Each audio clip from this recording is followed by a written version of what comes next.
Thane Congress committee महिला आघाडी उपाध्यक्षा रेखा मिरजकर यांनी असंख्य कार्यकर्त्यांसह शिवसेना शिंदे गटात प्रवेश केला। शिवसेना नेते मनोज शिंदे आणि माजी महापौर अशोक वैद्य यांच्या प्रमुख उपस्थितीत रेखा मिरजकर यांनी पक्ष प्रवेश केला। यावेळी रेखा मिरजकर यांच्यासोबत उज्ज्वला संतोष येडे, संगीता तुळशीराम आव्हाड, कमल बाबू पेटकर, कांता गोगरे, लक्ष्मी कोकणे, सुमन येडे, वंदना गायकवाड, सुनीता शिंगारे, उषा लिनार, मनीषा राजगुरू, सुनीता शिंगारे, पूजा शिंगारे, लक्ष्मी शिंगारे, बापू येडे, सुनीता ठाकणे, मुकुंद हडानी, अभिषेक केवाड, शिवम केवाड, मयूर येऊलकर, दिवाकर बंगेरा, कृष्णा लोणार इत्यादी कार्यकर्त्यांनी पक्ष प्रवेश केला। पक्षप्रमुख आणि उपमुख्यमंत्री एकनाथ शिंदे मला जी जबाबदारी देतील ती स्वीकारून पक्षवाढीसाठी काम करत आहेत।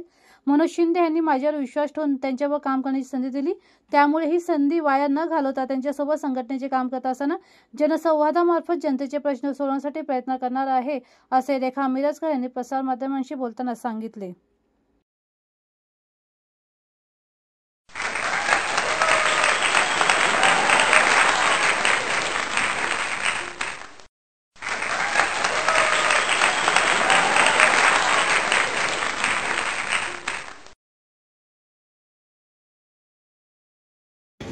प्रथम आनंद तर झालेलाच आहे। प्रवेश घ्यायला जरा उशीर झाला, पण दिघेसाहेब असल्यापासून आम्ही एकत्र भेटायचो आणि नेहमी ते मला चिडवत असायचे की तू कधी येणार।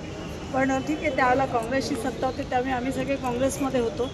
पण काँग्रेससाठी 40-50 वर्ष खूप आम्ही मेहनत केली, महिला जोडला मनोज दादा, पण तिथे जाऊन पण आम्हाला थोडीशी नाराजगी झाली, सत्य सांगायचं म्हटलं।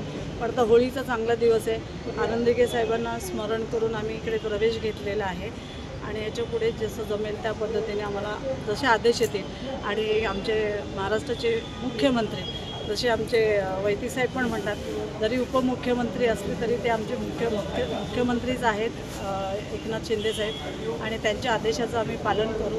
आणि त्यांनी सांगितले, त्यांना आमच्याकडनं अपेक्षा आहेत की चांगलं काम करून आम्हाला त्यांना द्यायचं आहे, म्हणून आम्ही जनता दरबार दादाने सुरू केलं आणि अशोक वैतीने सुरू केलं।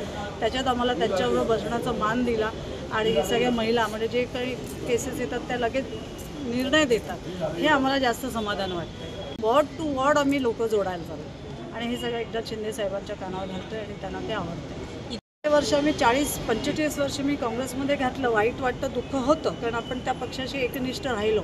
पण तिथे राहून आपल्याला काही बेनिफिट म्हणजे आम्ही काही पैशाचं बेनिफिट म्हणत नाही, आमच्या गरीब महिला किंवा आमच्या ज्या एक महिला आहेत त्यांना रोजीरोटी काहीतरी कामगिरी पाहिजे होती, पण ते काही मिळालं नाही आणि इथे वेगळंच राजकारण चालत होतं। पण ते किती दिवस आपण पाहत राहणार राजकारण, तर आम्हाला काम पाहिजे, आमच्या महिलांच्या हाताला काम पाहिजे।